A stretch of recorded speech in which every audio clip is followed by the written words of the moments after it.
Hi, everybody. You're very welcome back to another podcast on Narcon. It's the first podcast of 2025 for anyone listening to this at a later stage.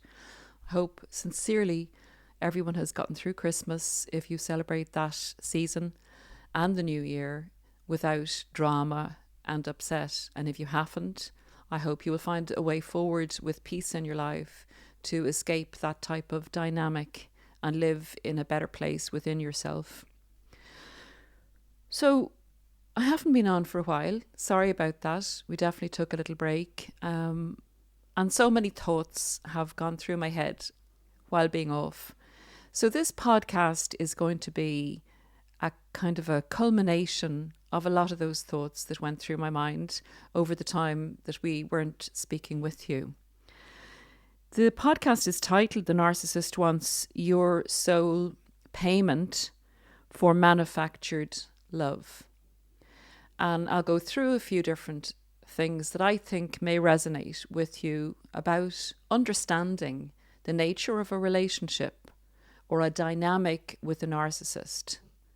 And actually in understanding that really well, when you're healing or when you come out of that and get a chance to look back, or even if you're in it and kind of analysing and contemplating, the whole dynamic and interaction will give you a much better idea of who you are yourself. And actually surviving one of these entities that I call narcissists, or the energy that surrounds them or that they work in, will give you the strength to, I think, fulfill your life's purpose, or even go on to find a life's purpose. Because I firmly believe that the more intricate and deadly and destructive the narcissist you encounter, the more they have been sent to take you away from what you are here to do and to distract you from giving your love to maybe family or children or people that need it. So, without further ado, let's get into these points. But the narcissist, their end game is to fully control another individual. To fully control another individual, you would have to encapture or entrap their soul and effectively destroy the identity and self-agency and will of that other soul. Narcissists require this because they are unable, actually, let me correct that. They decide not to live a purposeful life where they contribute and they are productive and they are vulnerable enough to love another person. They decide not to do that, but to reap, suck, destroy, and take from people that which they should make for themselves. They are the total opposite in energy to a loving human being. And they decided from an early stage that they are not going to love, not going to give, but they're going to seek out those that they can trick, con, and overcome into getting what they want for themselves. So the end game is total control. And the amount of manipulations you will encounter on a journey with one of these beings are unimaginable for anyone that is not initiated in the manipulations that are possible with a narcissist. The manipulations are not straightforward. The manipulations will change according to the needs in the situation and the most effective at any given time of the manipulation a narcissist will use within your journey with one of these beings. So the first point I've got written down that I'd like to discuss is narcissists will essentially prostitute themselves for what they want in a relationship. So they will offer you what they find out, and I believe energetically and spiritually feel what you need. They will manufacture that for you and sell it to you on condition that you give them what they want. That's it in a nutshell. And they want to totally control everything that you have to offer as a person. So they want your soul. They literally want you to sell your soul for what they pretend to offer to you. They're offering you an illusion, but they don't want an illusion back. They want you in every capacity under their control.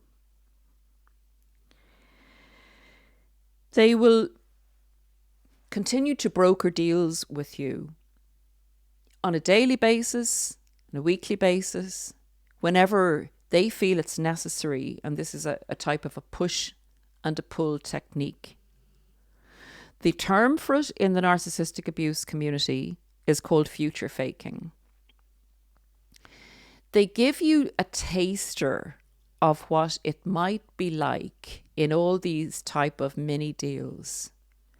And they will literally nearly like carrot dangle and keep you moving towards the carrot. They'll snatch the carrot away so it's out of your vision and you think you've lost it. And then they'll give it right back at you and give you a nibble of the carrot to keep you going, to keep you always seeking and always believing that what you need, what you've sought maybe since your childhood, is attainable. And they want to give it to you. But you keep not coming up to the mark in relation to earning it. So they give, they take away, they give a whole intense period of the carrot, and then they take it away altogether. It's a mind manipulation. It has your emotions in a mess, and it has your hormones all over the place in relation to pleasure, lack of pleasure, pleasure, lack of pleasure, small lack of pleasure, big lack of pleasure.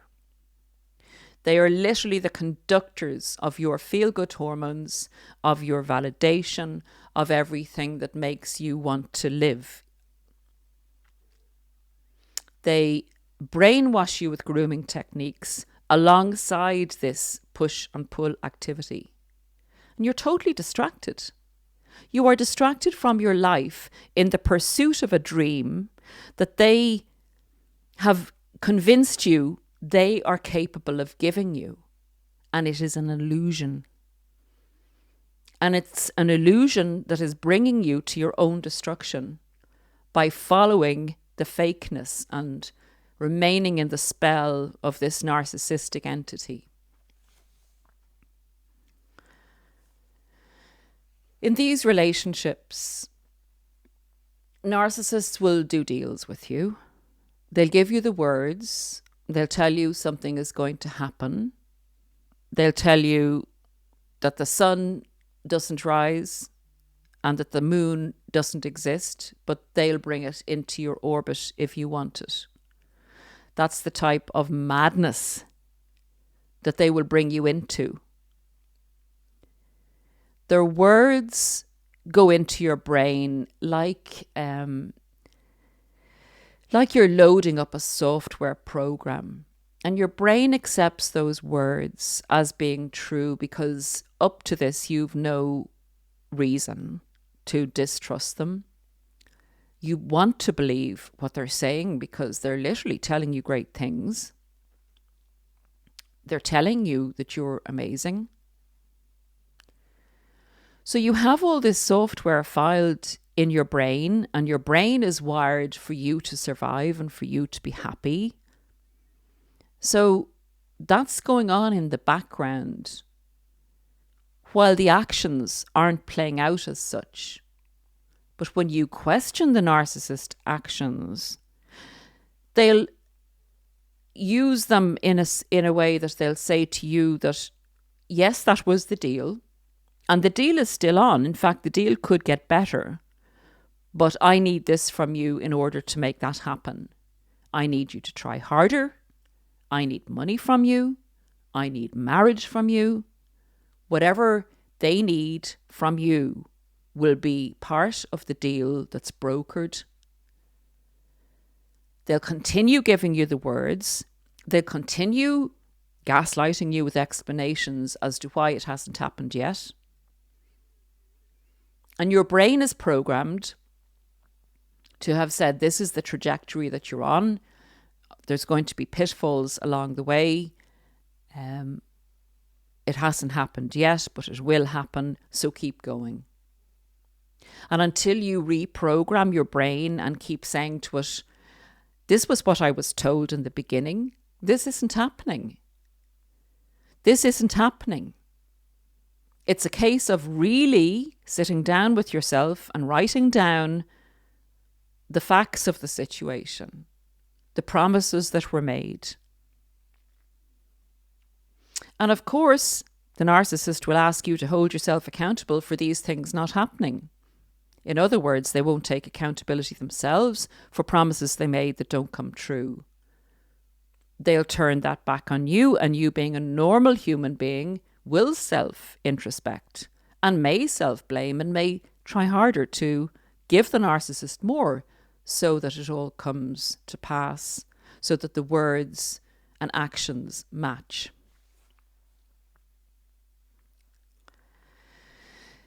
Another aspect of this that has come up in coaching recently is recovering from a narcissist and removing yourself from the spell that they create. And of course, understanding what you've been through, what you're going through, what a narcissist is doing, and accepting the fact that this person is a narcissist, doesn't have your best interests at heart, works and lives in a dark energy that uses manipulation against people regardless of what effect it will have on those people or the people that they love, their extended family.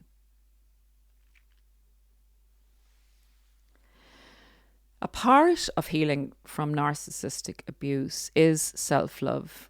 And again, that question does come up, and I asked it myself. You know, I looked at myself and I said, well, of course I love myself. I'd ask you to ask the question in relation to loving yourself. If you were to see a friend or a son or a daughter or a father or mother or somebody that you love, and you relay what you've gone through or what you're going through with a narcissist, and put them, or your child, put them in the situation that you were in or are in, would you say to them, while they're going through this abuse, while they're allowing themselves to be disrespected, that they love themselves? The beginnings, what I've learned in self-love, would be self-respect. It's hard initially because the manipulations of a narcissist are intertwined with your emotional self and your view of yourself in the world and who you are. And they will mangle the emotional feelings that you have about things up with logic and twist and turn it until you no longer recognize the truth. I'd like to interject here part of the Bible, but I'm sure in all of the holy books there is something similar. And it's the saying that Jesus said, I am the way, the truth, and the light, or the life. And he who comes to me and through me will get to the Father. If I haven't quoted that word for word, I'm sorry, but that's my interpretation of those words. I believe what that meant was, whether you believe in religion or have a different religion or don't believe in any kind of spirituality, I believe that means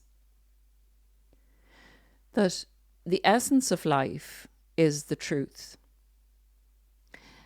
And if you look at your relationship with a narcissist and look at the truth of the relationship, and that means taking all the emotions out of it, and look at the truth of promises made, look at the truth of what is love and have you been loved in return for the love you've given. I am the way. This is the way, the truth. The truth is the way to life and to light. And I believe that that is the total essence of life. I believe that is the miracle of life. And where that doesn't exist, you can't get to the Father. And I believe the Father, or God, was the universal, essential essence of why we're here and what life is and what love is. And that saying has come to me quite a bit over the past few days. I am the way, the truth, and the life. If we remember that, whether we're in a narcissistic relationship or have recovered from it, and apply it to that very toxic relationship, the truth is the way out. And we have to face the truth. And we have to come away from the cajoling and the temptation and the chaos and the confusion of what the narcissistic energy is embroiling us in. And in order to do that, we have to stay away for a period of time and understand our pain through logic and through truth. I believe that part of self-love is doing that, is taking the time to protect ourselves, to find out what is really happening in this dynamic. To examine ourselves and to say, I'm taking all the blame here. Am I so bad? Am I willing to accept that I'm so bad and this other person is so good without any balance? That I don't love myself at all? That while I accept my faults, I'm taking all the blame? I'm saying I'm a worthless person? That I need to constantly do better and this person is God? It's literally like worshipping this entity and accepting or saying that you are worthless and that you have to continually pay. You have to continue in this transactional relationship where the narcissist is prostituting a dream to you, but not delivering because they're incapable of it. They can't love. They don't love. They hate. They hate and disguise it as love. And they get you to break boundaries down as you go forward, to give more and more and more, and to accept less and less and less. And their ultimate aim is to control you, to have full control of you, which means full destruction. It means you hand your soul over eventually. When the narcissist comes into your paradigm, they can, I believe, of course, spiritually, if you don't believe in spirituality and you don't believe the spiritual aspect and energetic drivers of a narcissist, that's okay. I would say when you get out of the relationship or you really reflect on what you've been through, you may well be more inclined towards that aspect, but it's absolutely fine if you don't. If you want to understand it in a very logical way, the narcissist will, through asking questions and through feeling how you are as a person, will assess your vulnerability, as we've often said before, but will assess the energetic atmosphere in which you grew up. In other words, when they do things with you, they'll notice your reactions. They'll feel your reactions. They'll sense the triggers in you where they can get you to either get very angry, give a lot of love, trip yourself up, blame yourself, give more to them. or what excites you. They will look at and assess your emotional reactions in order to assess the energetic atmosphere in which you probably grew up, and assess what you were missing in your childhood. And we all have something that we didn't, nobody's childhood is perfect. So we all have something that we might have wanted more of, might have wanted less of. And when we go back into this type of familiar energy, and it's kind of called familiar spirits in a lot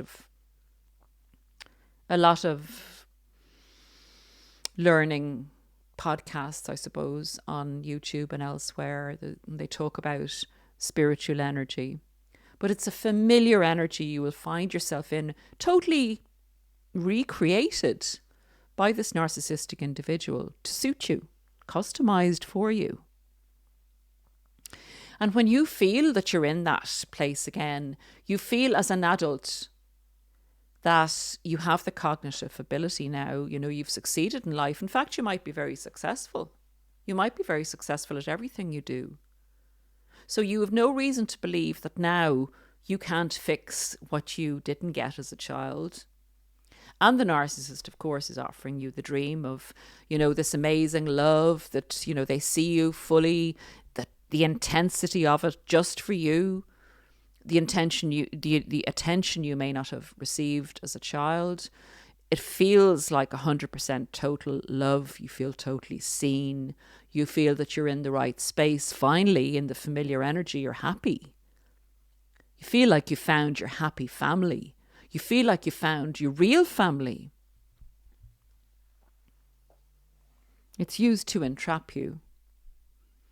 It's used to future fake you. It's used to get you to feel comfortable and to feel that this time you can overcome. And once you succeed in creating a happy relationship in this environment, that you'll be a fully completed person and that this is the key in essence to happiness. But it's fake. It's literally bringing you into a 3D hologrammatic reality in order to entrap you and reap the benefits of what you have to offer. And this, if you think about this is very, very dear to your heart. This goes very deep. This is a deep memory, a deep wound. And someone is offering you, a way out of this, a way to feel complete and happy and in ecstasy, essentially. And it's the total opposite of how to heal that wound. That wound can be healed in recovery from a narcissist when you accept that you are a good person. You no longer seek the validation from other people to tell you you're a good person. You accept that you're not perfect, and that's beautiful. But you're finally able to accept that you like yourself, that you don't need the outside validation, that what wasn't given to you in childhood, you can give to your inner child. You can talk to your little self. And you can start to compliment your little self and say, it's okay. It's okay. You're a gorgeous little person and I'm going to help you now. And the two of us are going to go through life together and we're going to become one. And that just because somebody else criticizes us doesn't mean then that we're a bad person, or doesn't, that's their opinion based on their life experiences. And it may be a narcissist trying to manipulate you into feeling bad about yourself so that you'll give up yourself. You'll give them what they want. They're tricksters. They know. They know your emotional pain. And they know your emotional map, basically. And it is within their total interest to learn it and learn how to navigate you and to pull your strings. And the most intelligent people, the most brilliant business people, the most logical people are vulnerable emotionally in different areas. And that's where the narcissist has total power. But unfortunately, through your emotional vulnerability and your lack of knowledge maybe of what a narcissist is capable of, the other areas in your life can be destroyed.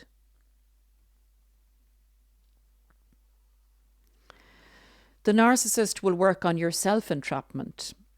Self-entrapment is your belief in the fact that you can help somebody else. Your belief in the fact that you need to introspect to improve yourself, your belief in fairness and equality, your belief that when somebody is, has an issue and it's asking you, begging you for help, that you can't turn away from that. So that's entrapping yourself through your self-belief. Oh, narcissists will love to do that. How powerful is that? To ask you for help and to rely on you needing to believe in yourself and that element of yourself, needing to believe in it so much that you need to act on it. Instead of standing back and saying, as a human being and as who I believe I am, of course I would help. But this person isn't looking for my help. They're looking to further entrap me.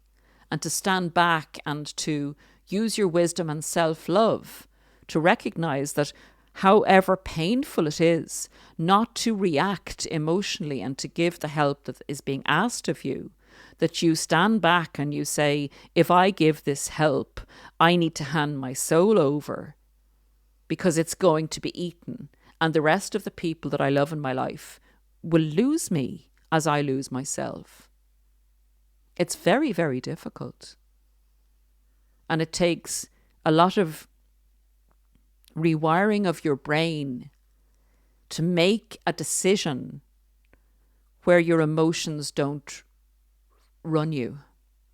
Because once the narcissist has hold of your emotional driver, you're nearly lost unless you can rescue yourself with your core value, your soul value, saying, I cannot give myself up to this. This is wasteful and destructive, and I no longer know who I am. And if I have to prove who I am over and over again, then I'm not at peace within myself. And a person who loves me shouldn't ask me to keep proving myself to them.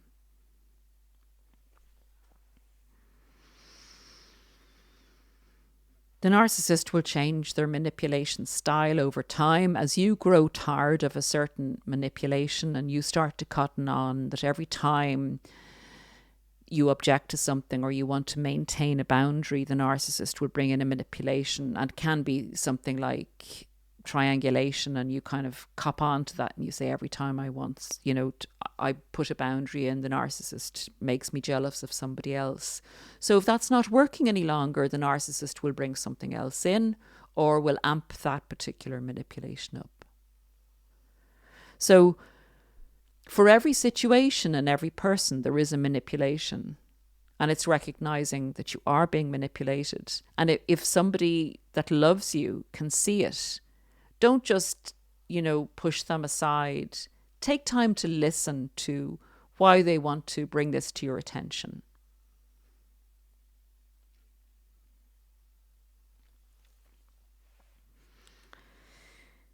The relationship with the narcissist is not over until you call it.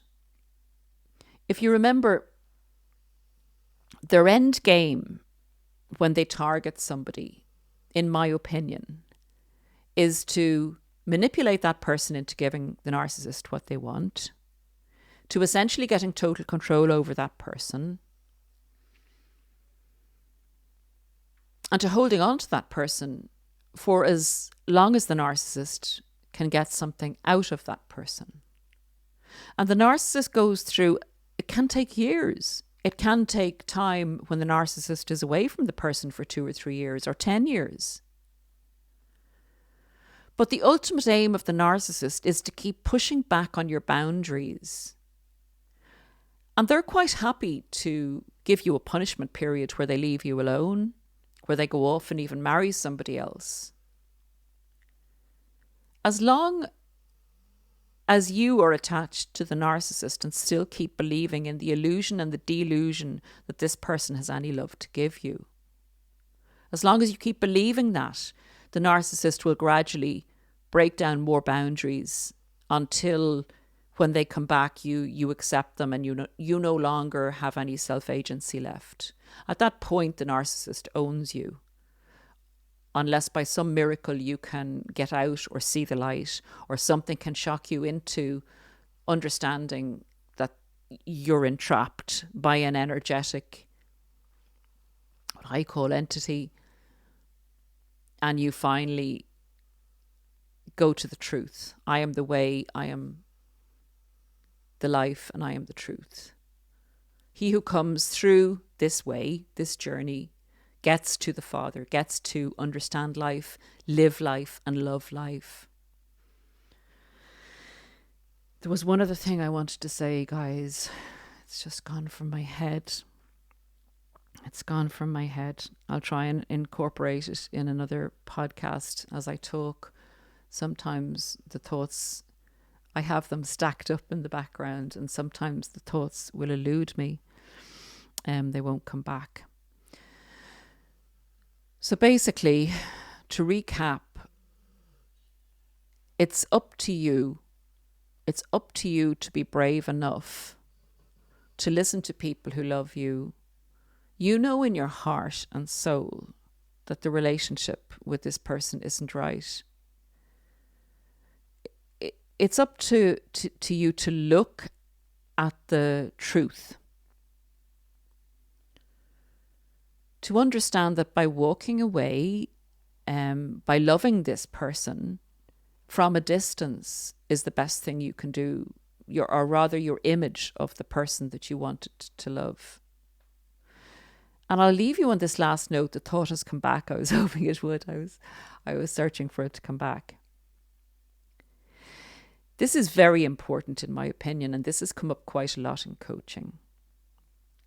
People feel after, say, the major first discard, that they've had time to reflect on the relationship, and they feel now that they could do better in the relationship, but that they could also, they're looking for explanations as to, can this person, this narcissist, be helped? And they're looking for, maybe they have a borderline personality disorder. Maybe they're not a full narcissist, sociopath, or psychopath. Maybe there is something that they can do to assist this person now that they more fully realize what they were dealing with. And I'm telling you, you're not the person to help this person. The whole construct of a narcissist is based on them being superior. So if you go back in with the view that you're going to help this person, to a narcissist, that means you're taking the view that you're superior to them and that they need help from you. They hate you. They hate you already because you're able to be happy alone. You're able to live a life that's self-regulated. They have to take you down and to disabuse you of the fact that life is joyful, that I am the way, the truth, and the life. You come back in to a relationship with a narcissist, offering assistance, and even during a relationship with a narcissist, you suggesting things that they could do to help themselves. They hate you. How dare you? How dare you think that you are superior to me and that you know more than me and that you have the audacity to think that you can help me? The narcissist is who the narcissist is. The best way you can help a narcissist is to hold them accountable for what they've done, and they won't even allow you to do that. They'll smear campaign you for doing that. But if a narcissist was to have any chance of improving They need to hit hard times. And unfortunately, as I've said in podcasts before, sometimes narcissists have narcissistic collapses, but unfortunately they use those collapses to entrap people further and to get them to help or take things from the people and then kick the people to touch once they no longer need the helpers. Self-love is self-respect. If you wouldn't have a daughter or a son or a friend put up with what you put up with in the relationship with the narcissistic individual, why would you hate yourself so much to feel that it's okay for you to be in that relationship? I'm telling you guys, if you have a tricky one and a difficult one and an intelligent one who's really taken you off the path, who you feel nearly addicted to, you have a purpose here that you are not fulfilling at the moment. You have somebody who needs your love in your family or extended company, who needs you and is not getting you. You're taken off the path. I am the way, the truth, and the life. He who comes through me goes to the Father or gets to the Father. The essence of life is my interpretation of that. Is it a proverb from the Bible? Thank you for listening, and we will see you again very soon. Take great care of yourselves and happy New Year.